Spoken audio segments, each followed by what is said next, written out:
প্রিয় শিক্ষার্থী বন্ধুরা, আজকের এই লেসনটির মাধ্যমে তোমরা শিখতে যাচ্ছ আইএলটিএস ভোকাবুলারি। তোমরা যারা আইএলটিএস পরীক্ষা দিবে তাদের জন্য এই ক্লাসটি অত্যন্ত গুরুত্বপূর্ণ। অথবা যারা চাও যে তাদের রাইটিং স্কিল উন্নত হোক, অথবা যারা চাও যে তাদের স্পিকিংয়ে আরও 9 বেস স্কোর আসুক, তাদের জন্য এই লেসনটি অত্যন্ত গুরুত্বপূর্ণ। অবশ্যই আমার দেওয়া এই ক্লাসগুলো প্রতিদিন যদি তুমি দেখো এবং প্র্যাকটিস করো, তাহলে আশা করা যায় ইনশাল্লাহ তোমাদের আইএলটিএস এক্সামে কোনো সমস্যা হবে না। আর যারা তাদের রাইটিং স্কিল উন্নত করতে চাচ্ছ, তাদের জন্য এটি গুরুত্বপূর্ণ একটি টার্নিং পয়েন্ট হয়ে দাঁড়াবে ইনশাল্লাহ। তো আমরা এই পর্বে আলোচনা করব 10 মোস্ট কমনলি ইউজড ওয়ার্ডস। এখানে দেখা যাচ্ছে যে শাও অর্থ হচ্ছে দেখানো বা প্রদর্শন করা। এর পরিবর্তে আমরা ব্যবহার করতে পারি ডেমনস্ট্রেট। আমি আবার বলছি, শাও এর পরিবর্তে আমরা ব্যবহার করতে পারি ডেমনস্ট্রেট, অর্থাৎ যার অর্থ হচ্ছে দেখানো বা প্রদর্শন করা। এখানে একটা উদাহরণ দেখো, the figures are clearly show that her claims are false. পরিসংখ্যানে স্পষ্টভাবে দেখাচ্ছে যে তার দাবিগুলো মিথ্যা। আমি আবারও বলছি, the figures clearly show that her claims are false. এর পরিবর্তে আমরা এই বাক্যে ইউজ করতে পারি demonstrate. The figures clearly demonstrate that her claims are false. তারপর আমরা দেখতে পাচ্ছি মোস্টলি। মোস্টলি এ যার অর্থ হচ্ছে অধিকাংশই বা সাধারণত, প্রায়।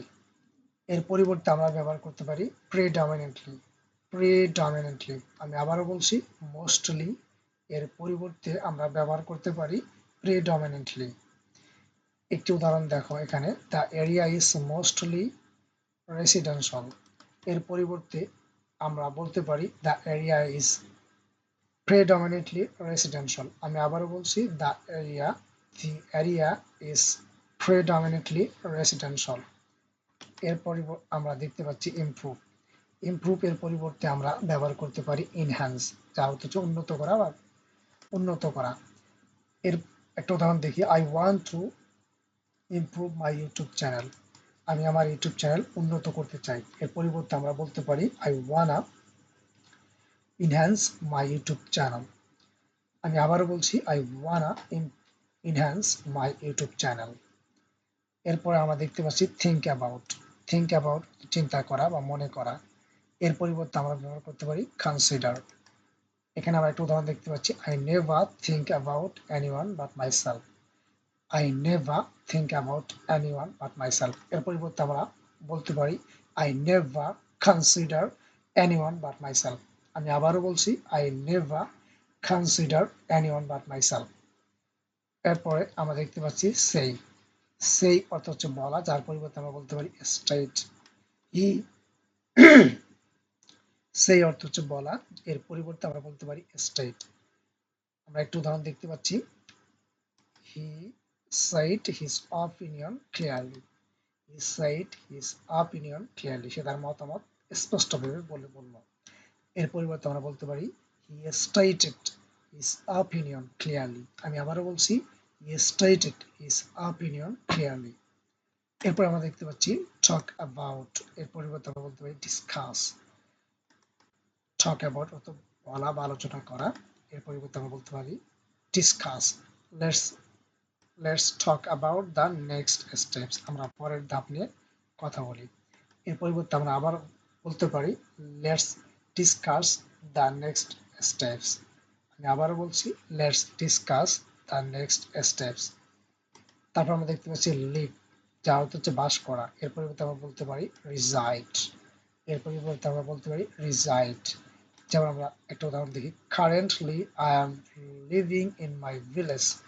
বর্তমানে বা সম্প্রতি আমি আমার গ্রামে বাস করি। আমি আবারও বলছি, এর পরিবর্তে আমরা বলতে পারি currently I am residing in my village. আমি আবারও বলছি, currently I am residing in my village. অথবা আমরা বলতে পারি currently I am residing in Dhaka. বর্তমানে আমি ঢাকায় বাস করি। এভাবে আমরা বলতে পারি। এরপর আমরা দেখতে পাচ্ছি চেঞ্জ। এর পরিবর্তে আমরা বলতে পারি মডিফাই।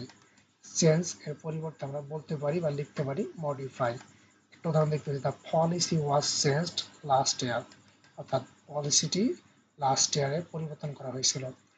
এর পরিবর্তে আমরা বলতে পারি the policy was modified last year. আমি আবারও বলছি the policy was modified last year.